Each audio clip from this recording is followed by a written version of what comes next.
আসসালামু আলাইকুম প্রিয় দর্শক।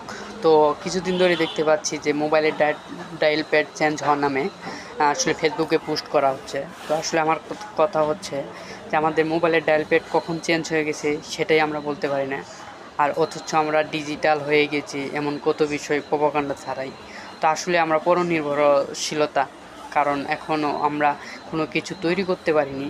বিভিন্ন রাষ্ট্রের বিভিন্ন জিনিস আমরা ইউজ করে থাকি। আর আমাদের যে আসলে গোপনীয় তথ্য বিভিন্ন দেশের কাছেই থাকতে পারে, এটাই হচ্ছে তার একমাত্র প্রমাণ।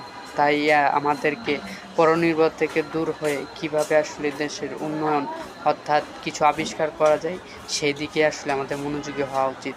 আমরা শুধু মানুষের জিনিসপত্র নিয়ে এত বাহাদুরি করা আসলে আমাদের উচিত নয়।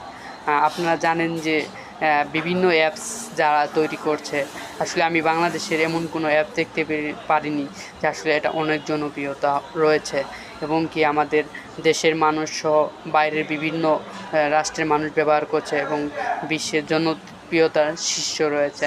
তাই আমাদের দেশে যারা আসলে এগুলা ডেভেলপার নিয়ে কাজ করেন তাদেরকে অবশ্যই এই বিষয়টি খেয়াল করে চলতে হবে। এবং কি একটা অবস্থা, আমরা ডিজিটাল যুগে বসবাস করেও আমরা জানি না আমাদের মোবাইল ডায়াল প্যাড আসলে চেঞ্জ হয়ে যায়।